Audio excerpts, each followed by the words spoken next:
नमस्ते, मेरा नाम शुभम है और आप मुझे ब्रेन ऑफ बिहार पे देख रहे हैं। सहारा इंडिया का मैटर जो था वो पटना हाई कोर्ट में चल रहा है, जिसकी अगली सुनवाई 20 तारीख को होनी है। लेकिन इसमें बहुत सारा ऐसा पॉइंट है जो कि आप लोगों को जानना चाहिए, क्योंकि अभी तक हम लोग यही कयास लगा रहे थे कि सहारा इंडिया पर कोर्ट का डंडा चलेगा और वो पेमेंट करना शुरू कर देगी। लेकिन ऐसा कहीं दूर दूर तक नज़र नहीं आ रहा है कि सहारा इंडिया भुगतान करने की तरफ कोई भी सकारात्मक पहल कर रही है। और उम्मीद लमसम अब ना के बराबर हो गया है कि सहारा इंडिया पेमेंट करेगी। तो पहला पॉइंट मेरा था कि भुगतान 3 आदमी कर सकता है, या तो सहारा करे, नहीं तो कोर्ट के माध्यम से हो, सेबी करे, या सरकार कोई अपना रास्ता निकाले और भुगतान कराए। तो सहारा तो खत्म हो गई, मान लीजिए कि नहीं करने जा रही है, क्योंकि अभी भी ये वही रास्ता अपना रही है जिसमें उसको पैसा नहीं देना पड़े और कुछ जलसाजी करके लोगों को ठगते रहे। ये क्लियर हो गया है। तो इसका बात अब होता है खत्म। अब यहीं से कोर्ट इन लोगों को उठाएगा और करेगा जेल में। सारे लोगों को, जितने भी मैनेजमेंट के इनके आदमी हैं जो दोषी हैं, सबको जेल में जाना ही है। इसको कोई नहीं रोक सकता है। हाँ, अब आ गई बात सेबी पे। सेबी के पास भी 24,000 करोड़ रुपया है, जो कि इंतजार कर रहा है माननीय सुप्रीम कोर्ट का कि उसका आदेश आता है तो हम भुगतान करना शुरू कर देंगे। लेकिन जो सेबी के तरफ से कहा गया है पटना हाई कोर्ट में कि ऐसा कोई गाइडलाइन हमको नहीं मिला है सुप्रीम कोर्ट से कि हम भुगतान कर दें 2 कंपनी के अलावा। तो हमको जहाँ तक उम्मीद है कि ऐसा इनको आदेश मिल सकता है कि आप किसी भी स्कीम का पैसा दे दें, बशर्ते कि सहारा उसमें बीच में कोई व्यवधान नहीं खड़ा करे।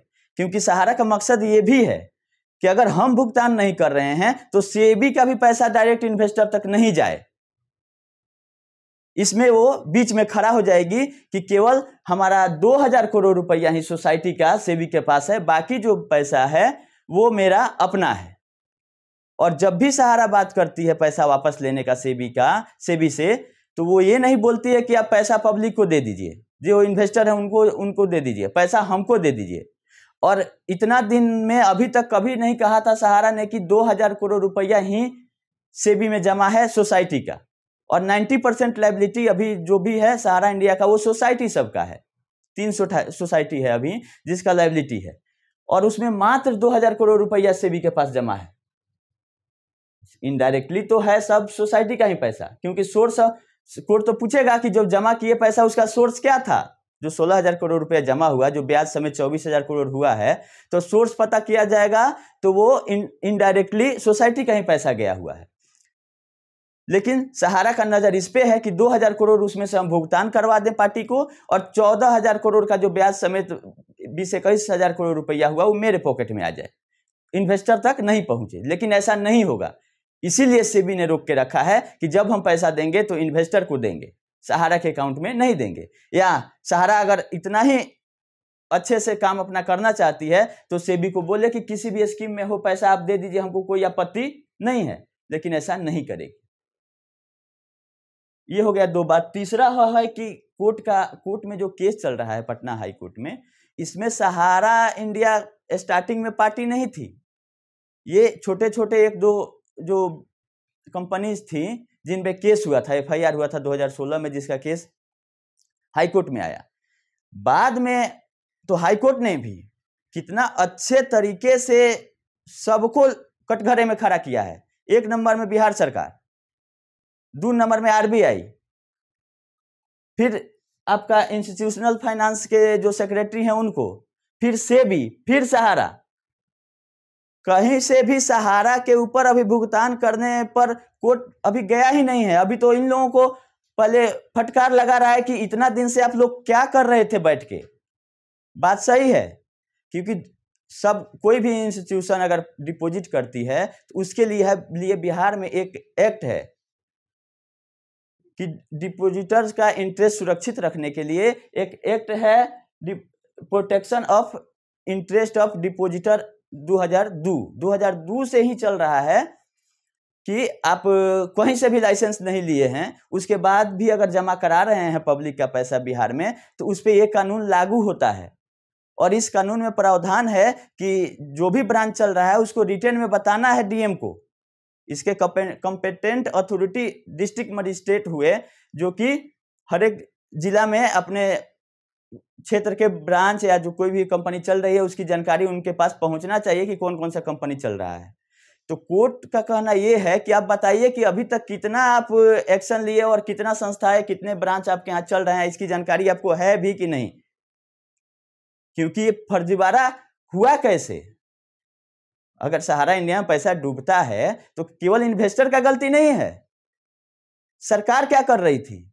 सरकार जो इतना बड़ा सिस्टम है सरकारी, वो क्या कर रहा था? कैसे उसको सूचना नहीं मिली कि बिना रजिस्ट्रेशन और बिना परमिशन का आपका ब्रांच चल रहा है 2010 से और 12 से और भुगतान नहीं हो रहा है? तो एक लिस्ट मांगा है, अभी तो 4 जिला का के डीएम से ही मांगा गया है जहां एफआईआर हुआ था। पटना है, जहानाबाद, भोजपुर और भागलपुर। और हमको उम्मीद है कि सभी जिलों के डीएम लोगों से मांगा जाएगा कि कितने कंप्लेन हैं और उस पर क्या आप कार्रवाई किए हैं शुरू से अभी तक, उसका लिस्ट मांगा है एफिडेविट के साथ। क्योंकि आपका तो फर्ज है, आपका ड्यूटी है। तो अभी सहारा इंडिया तो 3 नंबर में गई। अभी सरकार का फजीहत हो रहा है कि आपके राज्य में ऐसे ऐसे फर्जीवाड़ा हो रहे हैं, आप ध्यान नहीं दे रहे हैं। सहारा इंडिया का तो जो होना है वो तो हो ही रहा है, लेकिन गलती इन लोगों का भी है जो कि सिस्टम में बैठे हुए हैं और समय पे कार्रवाई नहीं करते हैं। तो वो समय अब दूर नहीं है और इस कार्रवाई के फलस्वरूप अब जो गाज गिरने वाला है वो सहारा श्री पे तो बाद में गिरेगा। ब्रांच मैनेजर और जो भी एजेंट अगर आज भी कलेक्शन कर रहे हैं, हमको पता चला है कि सहारा इंडिया का माननीय दिल्ली कोर्ट ने रोक लगा दिया था 23 तारीख को पिछले महीना में, और 25 को सहारा इंडिया भी नोटिस जारी कर दिया कि कोई कलेक्शन हम फ्रेश नहीं करेंगे। हाँ, भुगतान पे रोक नहीं है, कलेक्शन पे रोक है। उसके बावजूद भी कुछ नया पैंतरा सहारा इंडिया लाई है कि आप कलेक्शन करते रहिए, हम एक बार में रसीद दे देंगे या कुछ कर देंगे। तो इसमें ब्रांच मैनेजर और एजेंट लोग 420 में अंदर जा सकते हैं, क्योंकि सहारा तो पहले भी हाथ खड़ा कर चुकी है कि री इन्वेस्ट कराने के लिए भी हम नहीं कहते हैं, सब एजेंट अपने मन से कराते हैं। तो आप लोग संभल जाइए, 1 रुपया भी मार्केट से नहीं उठाइए, नहीं तो कोई भी बयान दे दिया डीएम के सामने कि 25 तारीख के बाद भी हम पैसा इनको दिए हैं, तो आप लोगों का कल्याण हो जाएगा। तो इमीडिएट सब कुछ छोड़ के पैसा भुगतान करने पर आप लोग फोकस करें कि कैसे पैसा मिलेगा। और काफी सही दिशा में अब जा रहा है मामला, और जल्द ही इस पे कार्रवाई अब होगा एकदम, क्योंकि लमसम 200 एडवोकेट्स लगे हुए हैं इस केस में, और लमसम 1000 से ज्यादा आपका हस्तक्षेप याचिका इंटरवेन लोग किया है, और ये दिन पर दिन बढ़ते जा रहा है। हस्तक्षेप याचिका वो होता है कि अगर सेम केस हाईकोर्ट में चल रहा है तो उसके लिए आप भी, अगर आप पीड़ित हैं सेम केस में, तो परमिशन देता है कोर्ट कि आप भी उसमें अपना अर्जी डाल दीजिए। तो 1000 कंप्लेन अभी तक आ चुके हैं और ये दिन पर दिन बढ़ते जा रहे हैं, डेली 20, 25, 50 कंप्लेन आ रहे हैं, और उसमें तो ये मामला काफी बड़ा होते जा रहा है, और इतना जल्दी अब सहारा इंडिया से रोक हटने वाला नहीं है। जो समझ रही है सहारा कि फिर कोई पैंतरा निकालेंगे, नया फॉर्म बना लेंगे, नया सोसाइटी ले आएंगे, जमा करा लेंगे, तो कहीं से भी ये उनका सफल नहीं होने वाला है। अब उनको जेल के अलावा कोई रास्ता नहीं है। ठीक है, तो आप लोगों को हमको सूचना देना था कि 20 तारीख को काफी महत्वपूर्ण होने वाला है सुनवाई, और काफी अच्छे दिशा में जा रहा है। खैर, सहारा तो अपना रंगा खड़ा करेगी ही, लेकिन अब उसके पास भी ज्यादा पैंतरा बचा नहीं है, क्योंकि चारों तरफ से सुप्रीम कोर्ट से लेके हाई कोर्ट तक सब लोग इसको जान चुका है कि ये फर्जी है और ये पैसा नहीं देगी। तो इसीलिए कोर्ट भी अपना सख्त रुख अख्तियार किए हुए है। इसमें एक सुझाव मेरा मोदी जी से भी है कि बहुत बड़े बड़े काम उन्होंने किया है पिछले 7 सालों में, लेकिन ये भी अगर गबन होता है तो बैंकिंग के क्षेत्र में सबसे बड़ा अगर घोटाला इसको बोले तो ये साबित हो सकता है, क्योंकि विजय माल्या का केस 9000 करोड़ का था, नीरव मोदी का 6500 करोड़ का था, और इसमें लमसम 1 लाख करोड़ रुपया इन्वॉल्व है सहारा इंडिया में। अगर ऐसा कुछ है इसमें स्कैम टाइप, तो सरकार को भी इस पे तुरंत एक्शन लेना चाहिए और इसके सारे डायरेक्टर्स और क्लोज रिलेटिव का पासपोर्ट जब्त करके और कार्रवाई शुरू करनी चाहिए। अगर पब्लिक के कल्याण के लिए हम बताएं तो जिस तरह से मोदी सरकार प्राइवेटाइजेशन में जा रही है कि सरकारी पब्लिक सेक्टर अंडरटेकिंग या रेलवे को बोलती है कि प्राइवेटाइजेशन कर देंगे पब्लिक के हित में, तो हम तो उसका सपोर्ट नहीं करते हैं कि प्राइवेटाइजेशन ऑफ बैंक्स काफी नुकसानदायक है पब्लिक के लिए, ये मेरा ओपिनियन है। लेकिन अगर सही में पब्लिक के इंटरेस्ट के लिए मोदी सरकार को काम करना है तो इसमें 9 से 10 करोड़ लोग इन्वॉल्व हैं। सहारा इंडिया को टेक ओवर करे।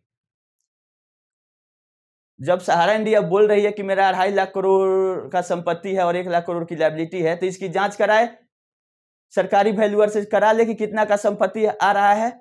अगर सही में आ रहा है कि हाँ उसका लायबिलिटी दिया जा सकता है तो टेक ओवर करे। सरकार को ये पावर है कि किसी भी संस्था को या कोई भी जमीन को पब्लिक इंटरेस्ट में, जिसमें पब्लिक का फायदा है, वो टेक ओवर करके अपने कंट्रोल में ले सकती है।